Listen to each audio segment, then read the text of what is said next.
As Annie's life was ending in the woods about 3/4 of a mile from Camp Crystal Lake, Ned Rubinstein felt that his was just beginning. He turned right at the intersection of the crossroads and gunned his brand new Chevy pickup down the country road. The cab was filled with bluegrass music from the tape deck, and the interior still had that new car smell. The truck was a present from his father for having made the honor roll every year since he had started high school. Ned was always goofing off, and his father had made the promise easily, never dreaming Ned could do it. But he had underestimated him. The deal was that if Ned buckled down and worked hard for 4 years, he'd get a new car for graduation and be allowed to attend the college of his choice. That was all it took, a little motivation. And it hadn't been that difficult to do.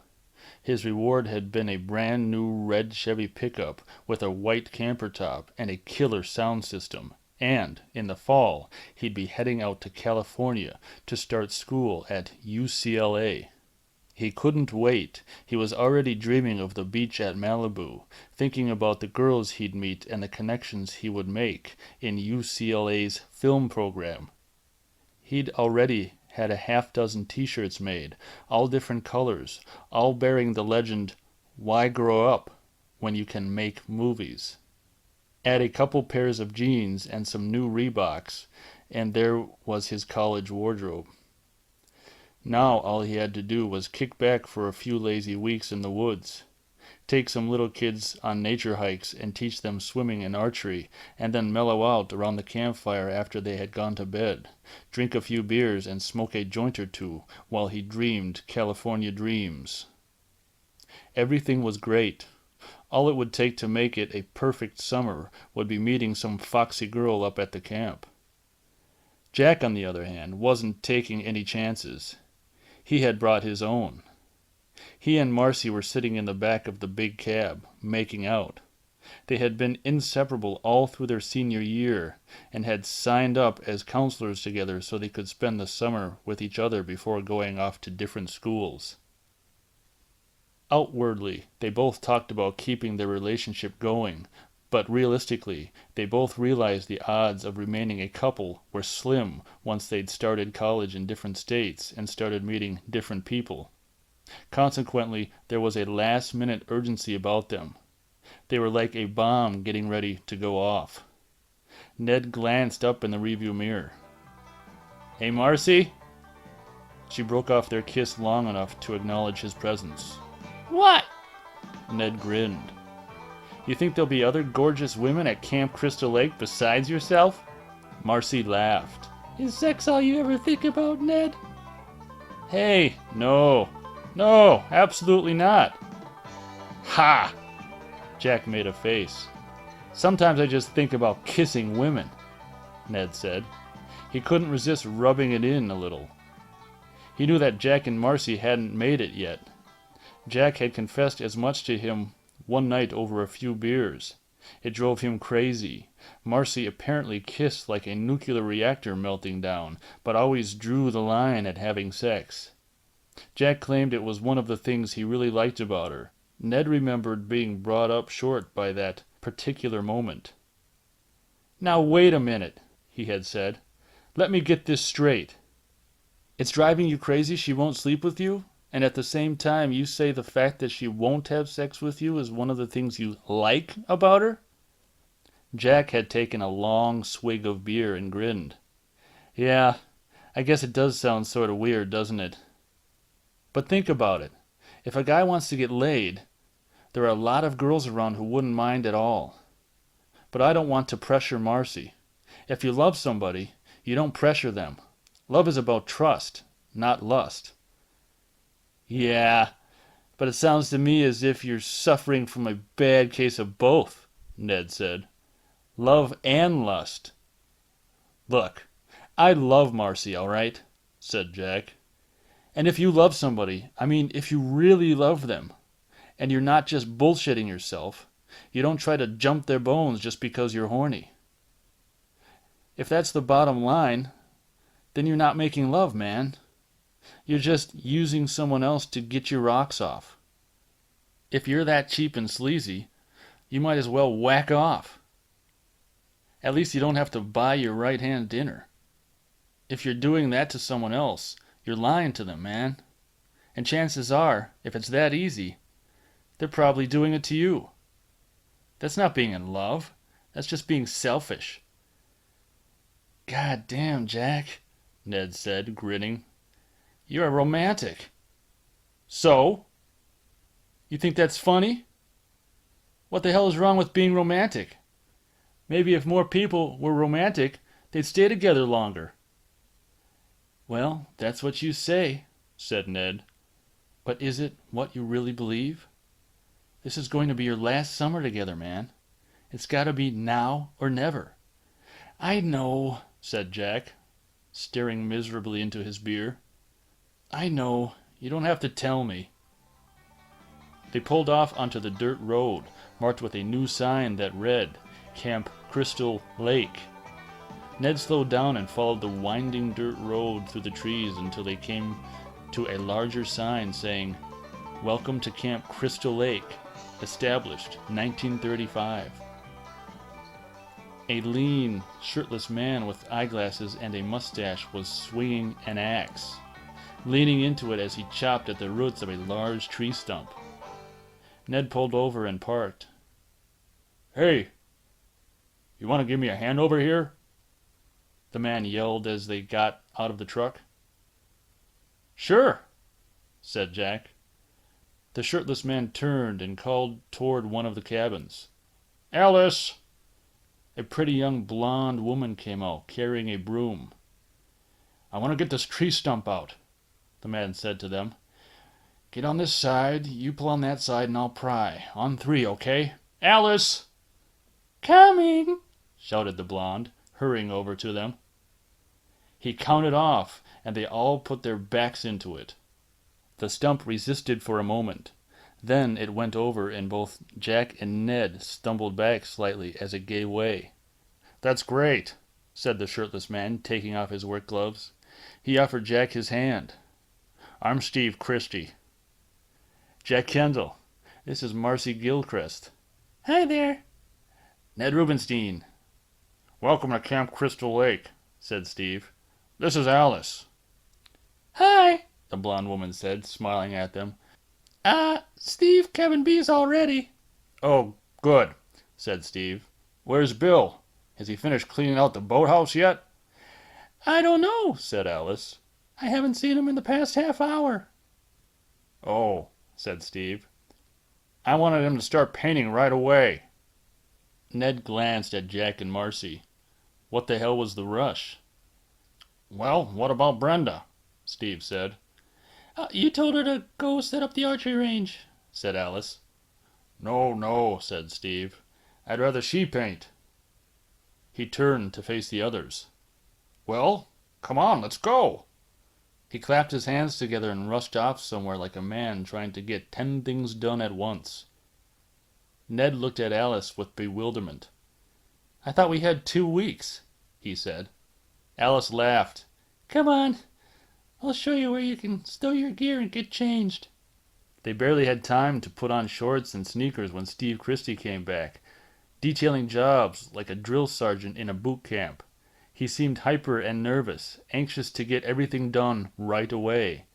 And as fast as they worked, he thought of new things that needed to be done immediately. He kept pulling out an inventory list he had made up of items from the hardware store in town. It seemed he'd bought out their entire stock.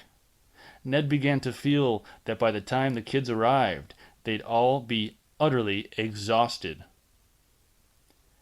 They swept out cabins and replaced door hinges, painted trim and put new putty around the windows, installed signs on buildings with drills and wood screws, chopped firewood, installed oar locks on the rowboats, cleaned the bathrooms, and generally ran around like squirrels storing away nuts for the winter. And they had just arrived. Had they known about the history of the camp and Steve Christie's personal problems, they might have understood his anxiety.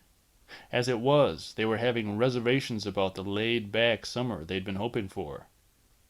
If this was any indication of what they could expect, it could turn out to be a real hassle. Who the hell needed a camp director who thought he was a troop commander? Still, the work needed to be done, and setting up a camp properly always took a lot more time and effort than running it did. The sooner they got it done, the sooner they'd be able to relax. For the time being, they decided to give Steve Christie the benefit of the doubt. But he did seem awful nervous. They broke for lunch, sandwiches and chips which Alice threw together because the new cook hadn't arrived yet. Steve took yet another trip into town to pick up more supplies. It hardly seemed possible that it was only lunchtime considering all the work they'd done. But they were making rapid progress. Even Steve started to relax a bit when he saw how things were going. He set down a box and helped Alice balance a rain gutter she was attaching to the roof. "Here, let me give you a hand with that." "Thanks," she said, speaking around the nails in her mouth. She needed 3 hands to balance the gutter, keep her own balance on the ladder, and hammer in the nails. They were all getting tired. "Got it?" "I got it." Alice drove the nails in, climbed down, and moved the ladder. Steve picked up a sketch pad she'd left lying on the deck in front of the cabin. He flipped the pages slowly. They were drawings she had made of the campsite, of the lakeshore, and of him. "You draw very well," he said. "Thanks," she said. "I wish I had more time to do it." Take the hint, Steve, she thought. For God's sake, relax a little. "When did you do this?" Steve said. "Last night." She started hammering nails again. Steve stared at the drawing she had made of him. "Do I really look like that?" She glanced over her shoulder. "You did last night," she said. She took the remaining nails and pounded them in, then climbed down the ladder. "You've got talent," said Steve. The conversation seemed awkward somehow, after she'd brought up last night. They'd been alone and had done a lot of talking, but nothing had been resolved. She didn't really understand his need to go through with this. As far as she could see, the camp was nothing more than a white elephant. Steve had a real problem with it, and she had problems of her own, of which Steve was one. He insisted on getting the camp started up again, fixing it all up and making it a going concern. He said it was to prove that the story about the place being jinxed was nonsense, that once the camp was all fixed up and they'd had a good season, it would be easier to sell it. But she had the feeling that it was much more than that. He had to prove something to himself as well. Prove not only that there was no curse on the camp, but that there was no curse on the Christie family either. The place had ruined his father, and he was obsessed with the idea of making a go of it, of succeeding where his father had failed. "This really isn't your cup of tea, is it?" Steve said. He'd been hoping that she would get caught up in the spirit of the whole thing, that working together would help bring them closer, but she was only going through the motions. Maybe that was the problem with their relationship as well. They were only going through the motions, and Alice had other options. She sighed and said nothing. "Want to talk about it?" "It's just a problem I'm having," she said. "Nothing personal," she added ironically. He took a deep breath. "You want to leave?" "I don't know," she said. "I may have to go back to California to straighten something out." "Come on," said Steve.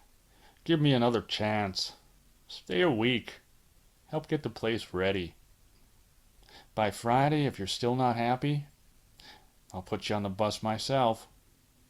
"All right, Friday," she said. "I'll give it a week." "Thanks, Alice."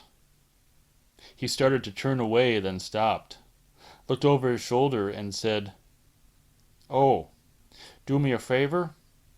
Check with Bill and see if we need any more paint." She stared after him in disbelief as he walked away, carrying the box from the hardware store. She was seriously beginning to wonder why he had wanted her to stay. Was it because they needed to see if they could work things out between them? Or was it just because he could use another warm body to get the camp ready? Well, she had given him a week. If he didn't come down to earth and get his head straight by next Friday, she'd be on that bus. She turned and started walking through the trees down toward the dock. She simply couldn't understand why this whole thing was so important. It was only real estate, after all. Granted, it wasn't exactly a booming area, but would it really make that much difference if there was a summer camp established on the property? If Steve wanted to sell it, why didn't he just put it on the market and let it go at that? He had argued that the summer camp would make a difference, a big difference, that it would turn a basically worthless piece of property into an income-producing property, which would make it that much easier to sell. They had argued about it. She couldn't see his point. How could lakefront property be worthless? It isn't about whether or not it's income-producing property, she had said. It's about the obsession of yours with this Christie family curse nonsense. That's what it's really about, isn't it?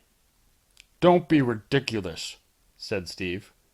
You know perfectly well there isn't any curse. That's right, she had said.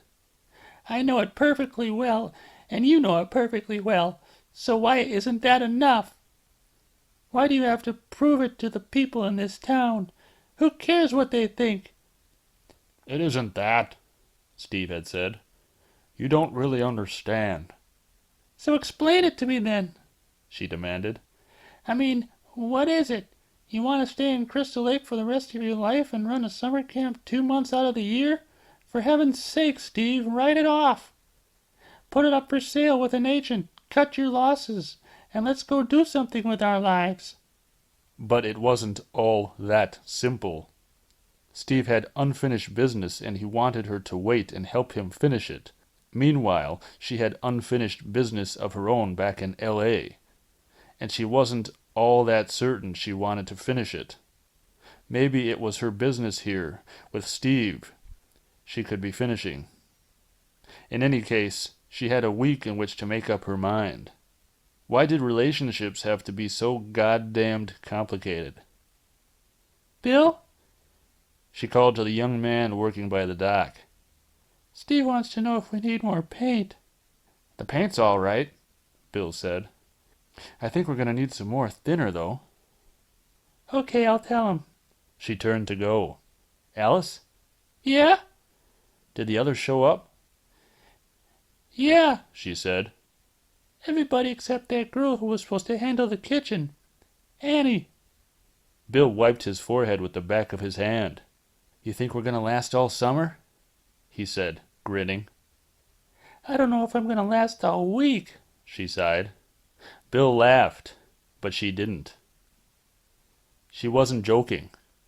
Steve had found something else that absolutely, positively needed to be done immediately and necessitated a run back into town. He had called an impromptu briefing around the Jeep, and like a general making the rounds of his troops out in the field, he was issuing directives. Do you want that listed separately? Said Jack, who had just been put in charge of inventory. That's right, said Steve. And Brenda, I want you to finish up that archery range, okay? Okay, she said, having already started the job several times, only to be pulled off it to do something else. Now, if Annie gets here, Steve continued, get her started in the kitchen. Got it, Jack said.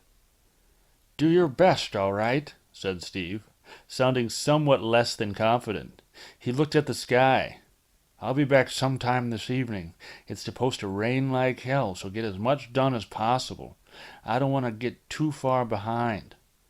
Bye, said Brenda, as he drove off in his Jeep, wrapped up in his worries. She rolled her eyes. He neglected to mention that in town they call this place Camp Blood, Ned said wryly. Marcy made a face. Next they're gonna tell us there's poisonous snakes in the outhouse and crocodiles in the lake. Nah, said Ned. The crocodiles are in the cabins. Brenda grinned. They had found a tiny lizard in one of the cabins earlier that morning, a little salamander. But by the time Ned was finished, he'd had her half believing it really was a baby crocodile. They look like that when they're really little, Ned had told her. Cute and sort of harmless. I mean, look at it. Would you believe that tiny thing would ever grow up to be a crocodile? It must have been left here by some little kid who had it as a pet. She had stared at him, convinced that he was kidding, but he seemed utterly serious. And both Jack and Marcy were listening with perfectly straight faces as he went on. See? Ned continued. A few years back, it was like a big fad back in New York. All the pet shops were selling these little baby crocodiles, you know. You bought 'em for about $1.50 and put 'em in these little fish tank kind of things, like you used to do with turtles, and you'd feed 'em mealworms and little bits of hamburger and things like that. And it was kind of neat, like having a miniature dinosaur for a pet, you know. Only trouble was, the cute little things got bigger, and as they got bigger, they stopped being so cute. Started to look more like crocodiles, which is what they were, of course, and they started to get teeth. Lots of sharp little teeth that could inflict a pretty painful bite. People didn't think, you know. I mean, it looks like a cute little lizard, but you'd think people would realize that they'd grow up to be crocodiles. Only they didn't. And like I said, it got to be a fad. All these little kids had to have 'em because their friends had 'em, and like that. And as they got bigger, they started to get nasty and bite the kids, and so the parents just took 'em and flushed 'em down the toilet like you would a dead goldfish. Except the baby crocodiles didn't die when they got flushed down the toilet. They went down into the sewer system underneath the city streets, where it was warm and where there was all sorts of garbage floating around for them to eat, and they just kept on getting bigger until there were these full-grown crocodiles down there, living in the sewer system, surviving on the garbage down there. The way people found out about it was that several workmen who went down there to work on the sewer pipes got killed. They'd be standing there in their waders working on a pipe or something, and all of a sudden this log would come drifting up, only it wasn't a log. And the next thing they knew, it had a hold of them, and it was dragging them down underneath the filthy water, and that would be the last anyone would ever see of them. It got to be such a problem that the unions went on strike because none of the workmen wanted to go down there. The sewers being infested with full-grown crocodiles who would take your leg off with just one snap of their jaws, you know. The governor had to call in these special teams of Navy frogmen to go down there and hunt the crocodiles. Only it's hard to kill a crocodile with just a spear gun, and there were so many of them down there that a lot of these Navy guys just got chewed to pieces. So then they called in the National Guard, and what they did was to go around the city and lift up every manhole cover they could find and drop hand grenades down there. Jack and Marcy couldn't hold it in any longer. They both started laughing, and Brenda realized that she'd been had. Jack and Marcy, who both knew Ned from school, were used to him doing things like that. He could tell the most outrageous stories with a straight face, just making them up as he went along, seeing how far he could push it before people realized he was pulling their legs. He was a real screwball that way, always goofing off, but the work that morning had gone a lot easier with him around, keeping things light. It hadn't taken him long to realize that Brenda was a sucker for a straight face and outrageous line, and she had immediately become his favorite mark. But she didn't really mind. He made her laugh. It was a big improvement over most of the guys she'd known, who were always so concerned with coming on strong and cool to impress her. Nettie's sense of humor impressed her much more than some guy cruising her like a macho jerk. She'd had more than her share of those. She opened the door of the prefab storage shed and took out one of the straw archery butts. Earlier that morning, she'd slipped the new targets on over the straw butts and screwed the tripods together. So now all she had to do was carry the targets onto the range. She picked up the target. It was awkward to carry, though not very heavy. She walked out to the range with it, where she had already set up the tripods. She hung the target on the tripod and stepped back from it a pace, brushing a few stray pieces of straw off her shirt. Suddenly, an arrow hissed right past her and thudded into the bullseye of the target, missing her only by about a foot. She gasped and turned to see Ned standing a short distance away, holding a bow and several arrows. "Ta-da!" he sang out, giving her a little bow. She stared at him with disbelief. "Are you crazy?" "Want to see my trick shot?" he asked, grinning and fitting 2 arrows to the bow. "It's even better." "I don't believe you." He dropped his lip in a Bogart sneer. "You know, you're beautiful when you're angry, sweetheart." "Yeah?" "Yeah," he replied. "Did you come here to help me or to scare me to death?" She grabbed the arrow he had shot and went after him with it. He laughed, retreating from her in mock terror. "Ned, if you do that again, I'm going to tack you up on the wall to dry." "God, I love it when you talk sexy," he laughed. She gave up. She just couldn't stay mad at him. Between the cornball lines and the ridiculous delivery, there was something about him that simply got to her. She didn't know what the hell it was. He was like an unruly little kid. She wanted to grab him, pull down his pants, and spank him. Pretty kinky, Bren, she thought. Either that or the guy's bringing out your maternal instincts. Watch out. Could be trouble. The guys who were really dangerous were the ones who could sneak in past your defenses, and Ned was already halfway there. She felt strongly attracted to him in spite of herself. He helped her finish hanging the targets. Then they went back to the cabins to change into their bathing suits and finish working on the dock. Ned kept them all in stitches, doing his impression of Steve Christie as the camp commandant, waving his arms around and barking out orders as they pushed the last piece of dock into the water and secured it.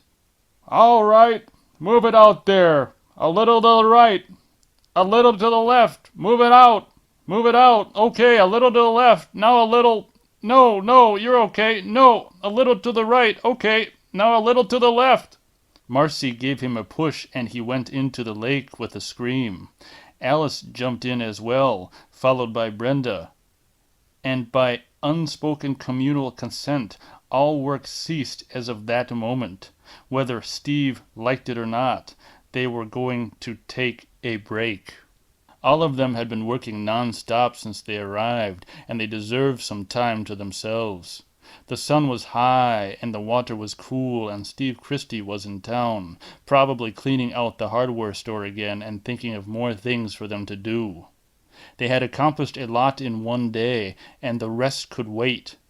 Might as well cool off and catch some rays before it started to get dark. Treading water by the dock, Brenda stared out across the lake. She thought she had seen something move on the other side.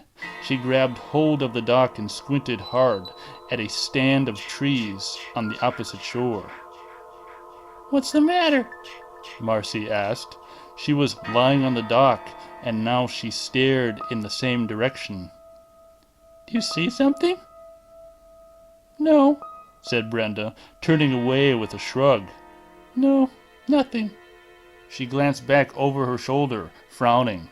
All of a sudden, she had the strangest feeling they were being watched. She wasn't sure what had made her turn to look across the lake, but for a moment she thought she had seen a figure standing back there in the trees. Now there wasn't anybody there. There was only a tingling sensation at the back of her neck. It's probably Ned, she thought. He's got me all jumpy with his sneaking up on people and all his talk of poisonous snakes and crocodiles in the lake. Something grabbed her leg. She screamed as Ned broke the surface of the water right beside her, making snapping sounds with his jaws. "Ned! I'm getting to you," he said ominously. "Very slowly." She splashed him, and he laughed and pushed off the dock. She made a face at Marcy. Much as she hated to admit it, he was getting to her. Instead of being annoying, his juvenile behavior was sort of cute. He was like a little boy throwing spitballs to get attention. It was like having Jerry Lewis get a crush on you. It was both maddening and endearing at the same time. Marcy sighed and stood up. The sun was getting low, and they still had a few things left to do. "Hey, you guys," she said. "You ready to go back to work?" Jack groaned and turned over on his stomach. "Yeah," said Bill, sounding considerably less than enthusiastic. "Come on, Alice." "Uh-oh," said Alice. She was staring out at the water. Ned had swum out a distance from the dock, and he was suddenly thrashing weakly in the water. "Help!" he shouted. "Help!" "There's something wrong with Ned," said Marcy. They saw him go under. "Get a life preserver!" Jack shouted. Bill leaped into the water, and Jack dived in after him, both of them striking out toward Ned. Marcy and Brenda pushed a boat into the water. Alice threw out a life preserver. Jack was treading water at the spot where they had seen Ned go down. Bill was underneath him somewhere, looking for Ned. He came up beside Jack and took a deep breath. "Did you see him?" "I don't know. He's around here somewhere."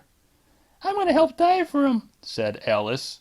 She went over the side of the canoe as Marcy paddled out to where Jack and Bill were looking. "There he is," cried Marcy, pointing. Brenda had come up with her arm around him. Ned was limp. "Come on, guys, help me," she said, struggling to pull him toward the dock. "Watch his head," said Marcy. Alice was beside her in another moment, and then Jack and Bill were helping to bring him in and lift him onto the dock. He appeared to be unconscious. They laid him down on his back, his head hanging to one side. Brenda crouched over him. "Can you give him mouth-to-mouth?" said Jack. "Yeah," said Brenda. She turned his head and opened his mouth, putting one hand on his jaw and clamping the other over his nose. She checked to see if there was any obstructions in his mouth or if he had swallowed his tongue. Took a deep breath and placed her mouth over his, then exhaled slowly. "Come on, Neddy," said Jack, bending over and staring at him with concern. "Come on! Come on!" Suddenly, Ned's arms came up to embrace Brenda, and she felt his tongue enter her mouth as he pulled her down on top of him. She pushed away, slapping at him. "Oh, Neddy!" "Oh, Jesus Christ!" said Jack. Marcy shook her head and rolled her eyes at Alice. Ned stared up at Brenda with a pouting expression on his face, and she stared down at him, hands on her hips, angry with him, but also trying to suppress a giggle. She turned away so he wouldn't see her starting to lose the battle, and, just for a moment, she thought she caught another flicker of movement on the far side of the lake. There was someone watching them, she thought. Not really certain if she had glimpsed at a dark figure ducking back into the trees, or if it was only a trick of the light or her imagination. Maybe it was nothing. Maybe it was one of the townies, hoping to catch them all skinny dipping and get a cheap thrill. She looked back at Ned. The others had all gone back to the cabins to change, and Ned just sat there, looking at her uncertainly, with that "little boy, I hope she isn't really mad" expression on his face. She sighed. "What do I see in this guy?" she asked herself. Now she was a little sorry she had pushed away from him so soon. It had been sort of nice. He got up, looking contrite. She shook her head. "Oh, come on," she said, heading back toward the cabins. As they left the dock, she looked across the lake once more. She didn't see anything, but she couldn't shake the feeling that there was something there, watching and waiting.